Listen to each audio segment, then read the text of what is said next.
Vote পরবর্তী বিভিন্ন এলাকার সামগ্রিক পরিস্থিতি দিনহাটা মহকুমা পুলিশ আধিকারিকের সঙ্গে বৈঠক করলেন নবনির্বাচিত বিধায়ক অজয় রায়। বুধবার তিনি এসডিপিও প্রশান্ত দেবনাথের দপ্তরে গিয়ে এই বৈঠকে অংশ নেন।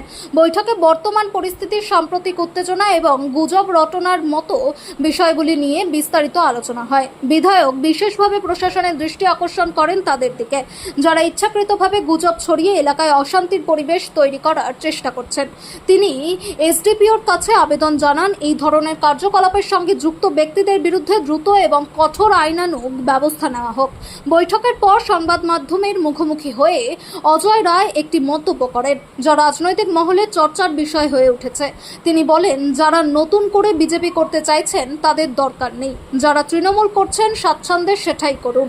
তবে একই সঙ্গে তিনি সাধারণ মানুষকে শান্ত থাকার আহ্বান জানান। তার কথায় সবাই সজাগ থাকুন এবং শান্তিতে বসবাস করুন। এসডিপিও তাকে আশ্বস্ত করেছেন যে পরিস্থিতির ওপর নজর রাখা হচ্ছে এবং প্রয়োজনীয় ব্যবস্থা গ্রহণ করা হবে। বিষয়টা হচ্ছে গতকাল রাতে সন্ধ্যার পর থেকে অনেক গুজব ছড়াচ্ছিল বিভিন্ন জায়গায়। কেউ হয়তো ভাবছে যে একটা সম্প্রদায় আর একটা সম্প্রদায়কে অ্যাটাক করে তাদের উপরে, সেই একইভাবে আর একটা সম্প্রদায় ভাবছিল। এটা একটা প্যানিক চলছিল, একটা সাম্প্রদায়িক গণ্ডগোল লাগানোর একটা কোনো না কোনো মাধ্যম দিয়ে এই প্রসেসটা চলছিল। এবং আমি দেখছিলাম যে যারা এই ফলাফলের আগের দিন অবধি যারা তৃণমূল করতো, তারা হঠাৎ করে গায়ে রং লাগিয়ে এইসব কাজগুলো বেশি বেশি করছে। আমি বলবো যারা তৃণমূল করতেন তারাও ভয় পাবেন না, তা আপনারা মনোযোগ দিয়ে তৃণমূলটা করুন। আপনাদের নতুন করে বিজেপি হওয়ার কিছু ব্যাপার নেই। আপনার যদি কোনো পার্টি অফিস এরকম ভেঙে থাকে, আমি দাঁড়িয়ে থেকে সেগুলো আপনাদের আবার হাতে তুলে দেবো, এটাও যেমন বলছি পাশাপাশি। এবং যারা এই সব কাজগুলো করছেন, যদি এরপরও না শুধরান, আমি প্রশাসনকে বলেছি এদের বিরুদ্ধে আমরা কিন্তু চিহ্নিত করে করে এদের বিরুদ্ধে কিন্তু ব্যবস্থা আমরা গ্রহণ করবো। কারণ দিনাটা আমরা কোনো অশান্তি চাই না। আমরা ভারতীয় জনতা পার্টি, আমরা রাষ্ট্রবাদী, আমরা এই ধরনের কোনো অশান্তি আমরা কিন্তু বরদাস্ত করব না। আমাদের দলের পক্ষ থেকে অন্তত আমাদের রাজ্য সভাপতি যে কথা বলেছেন, আমাদের প্রত্যেকটি বিধানসভায় সকলের কাছে একটা পরিষ্কার একই বার্তা সকলের জন্য।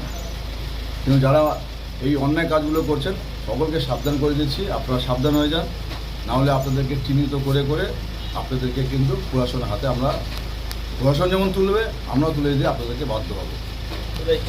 যেসব বেশি কিছু ঘটনা ঘটেনি, দু চারটা হয়তো ঘটনা কোথাও কোথাও ঘটেছে, আমি সেই সব বিষয়ে আলোচনা করলাম যে যারা এই সব ঘটনাগুলি ঘটাচ্ছে তাদেরকে ইমিডিয়েট তাদের বিরুদ্ধে ব্যবস্থা গ্রহণ করতে। এবং এইসব ঘটনা কোনো যারা প্রকৃত যারা রাজনীতি করে তারা কেউ করছে না। আমি বললাম একটা এই যারা দুষ্কৃতিকারী তাদের একটা ইয়ে থাকে যে ভোট গেলে পরে, ভোটের ফলাফলের পরে তাদের একটা এই বিষয়টা থাকে যে আমরা বিভিন্ন এলাকায় সন্ত্রাস করব। আর যেহেতু এখন এই মুহূর্তে তৃণমূল কংগ্রেসের রাজ্য থেকে সরে গিয়েছে, তো তারাও হয়তো অনেক যারা কর্মী তারা হয়তো ভয়তো সন্তুষ্ট, তারা হয়তো ভাবছে যে আমরা থাকতে পারবো কি না, তারাও হঠাৎ করে রং লাগিয়ে কাজগুলো করছে। আমি বলবো আপনারাও ভয় পাবেন না, আপনাদের কোনো রং লাগাতে হবে না, কোনো আমাদের বিজেপি পতাকা ধরতে হবে না। আপনারা আপনাদের পতাকা তুলে কাজ করুন। কোনো সমস্যা হলে আপনারা আমাকেও বলবেন। আমি সকলের বিধায়ক, আমি তৃণমূলের বিধায়ক, আমি পদ্মফুলের বিধায়ক, যারা ভোট দিয়েছে তাদের বিধায়ক, যারা ভোট দেয়নি তাদের বিধায়ক, যারা হিন্দু আছেন তাদের যেমন বিধায়ক, যারা মুসলিম রয়েছে বা অন্য কমিটি রয়েছেন, আমি প্রত্যেকের বিধায়ক।